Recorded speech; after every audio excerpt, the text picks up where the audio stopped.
மாண்பு உறுப்பினர் அவர்கள் ஊக்கத்தொகை பற்றி இங்கே சொன்னாங்க.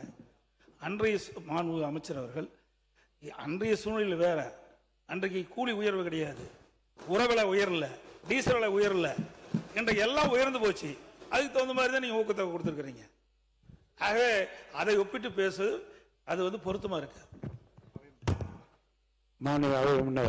மாண்பு பேரவைத் தலைவர்களே, மாண்பு முன்னாள் முதல்வர் பேசுகிற போது இங்கே சொன்னார்கள், கூலி உயர்வு, அதே உரவிலை உயர்வு, இதெல்லாம் எப்பவும் ஒப்பிட்டுறதே கிடையாது.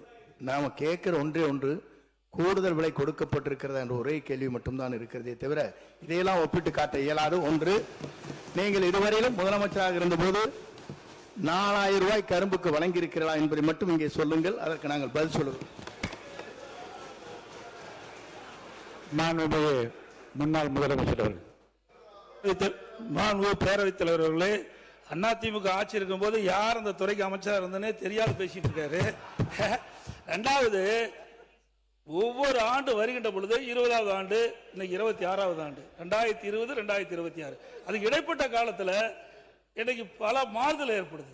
நான் ஏற்கனவே சொன்ன கூலி உயர்வு ஏற்படுகிறது, உரவிலை உயர்ந்தாச்சு, டீசல் விலை அன்னைக்கு 64 ரூபா இருந்தது, இன்னைக்கு 95 ரூபா 100 ரூபா வந்துடுது. அதற்கு ஏற்றவாறு தான் ஊக்கத்தொகை அதிகமாக கொடுத்திருக்கிற ஒழிய அன்றைக்கு என்ன லாபம் இருந்ததோ அதே லாபம் தான் அந்த விவசாயிகளுக்கு கிடைக்கிறத ஒழிய புதிய செய்தி எதுவும் இல்லை. ஒரு மாதிரி சொல்லுங்க. ஒரு கதையை மாற்றி மாற்றி சொல்லக்கூடாது. முதலே தெரிஞ்சுக்கல, மாற்றி மாற்றி உறவிலை ஏறிவிட்டது, உறவிலை ஏறிவிட்டது, உறவிலை ஏற்றுவது, கூலி விலை ஏறிவிட்டதெல்லாம் சொல்லிட்டு கதையை சொல்லிட்டு, நாங்கள் ஏற்றி இருப்பது கூடுதலாக மானியத்தை ஏற்றி இருக்கிறோமா இல்லையா என்ற கேள்விக்கு தான் நீங்க பதில் சொல்ல வேண்டும். தவிர இதையெல்லாம் சுட்டி காட்டி அதனாலதான் நீங்க ஏற்றிருக்குன்னு சொல்ல முடியாது. அப்படி சொல்லியிருந்தால் ஒவ்வொரு ஆண்டும் அது போன்ற பல்வேறு மாற்றங்கள் ஏற்பட்டிருக்கிறது.